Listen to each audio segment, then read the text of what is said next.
it interesting, the way we communicate with each other and what we're doing? We're looking at our faces. We're looking at the faces of the person who we're communicating with for kind of visual cues.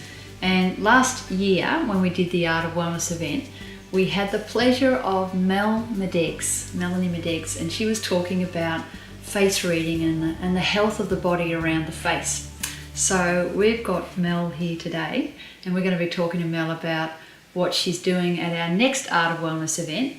And how else do I introduce you? Is that about the right way? There's a lot more. There's a lot more to you, isn't there? There is. Face reading is a small part, but that's okay. People know me as a face reader, so that's all right. So what are you going to be talking about at the next Art of Wellness event?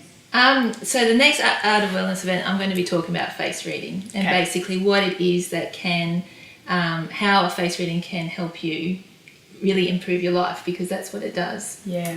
So with a face reading, it's all about understanding your body, and that your body is a reflection of what is going on around you as well. Yeah. So I truly believe that everybody has the potential and is able to create whatever it is that they want in their life. Yes. Yeah. So by getting a face reading, you're actually understanding about yourself. Yes. And then also, and what I can see is the potential that you have. Because a lot of us, it's like we want to do something, but there's all these little things that come up that stop us from getting to where we want to be. Wow. So the face actually can allow you to understand what those are and then unravel them, so you become freer to actually create what it is that you want. I am fascinated with this. But do you find, when you go to parties and that, people say, oh, what do you do? Like if you say you're a psychologist or something, all of a sudden everyone sort of backs off. Or if you say you work for the ATO and you're an auditor, that's it, the room just clears, Yeah. But in your case, when you say I read faces, do you notice that people sort of, change their expression straight away? It's funny. There'll be one of two things that happen. The first one, someone will go, oh, what does my face mean? They'll go straight into it. And the second one is that they'll put their hands up in front of their face and go, don't look at me. Wow. Or, are you looking at me now? Are you reading me now? Like, what's happening? Exactly, I switch it on and off. I use it when I need to. Would you like to share with us, Mel, that story you were about to tell us before? Yeah, sure. Yeah. Basically, a couple of weeks ago, I was down in Brisbane, walking in Queen Street Mall. I hadn't been down there for about 6 months, and I was really enjoying the, city vibe and the energy of the place. And I switched on my face reading abilities just because I could. Yeah. And I started to really see all these faces going past, and there were hundreds of faces. You know how busy Queen Street Mall is.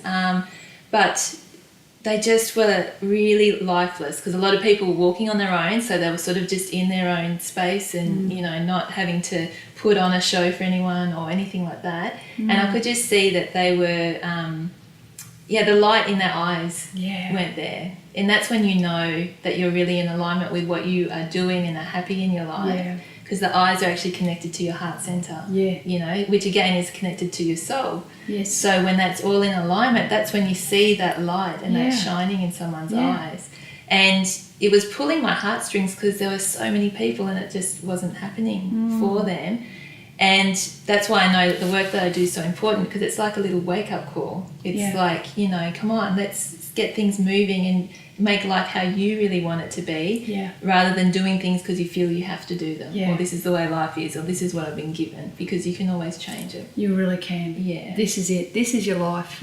Absolutely. Don't they say that? No dress rehearsal. Yeah. I often think about that, and I find that if I find myself getting flat or whatever, I think, hang on a sec, Annie, what sparks? What gives you a spark? Yeah. And the lights go back on in my face. I can see it. I can see it when I'm drawn or tired or whatever, and that's when I get out in the garden, or I play the keyboard, or write a recipe or something. Good on you, Mel. That's going to be, you are going to give so much to the people that come to the Art of Wellness. I can just feel that. Thank you for having me. I'm excited to be coming, actually. It'd be great. That's good. People need to hear this. They need to learn about face reading. They need to hear about what Kath Manuel's going to be sharing, which is the link between your emotions and the ground and the garden. Oh, beautiful. And Diane Graham and colour. Yes. God, love her work. Yeah.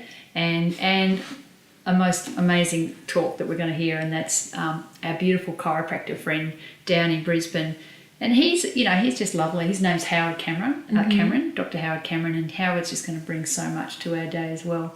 Howard will talk about the biology of our belief, Right. but the vibration that we all walk in as well. Yeah, So perfect. we're in for a treat. That's So going to thanks, be Mel. great. Thank you. That'd be Thank great. you.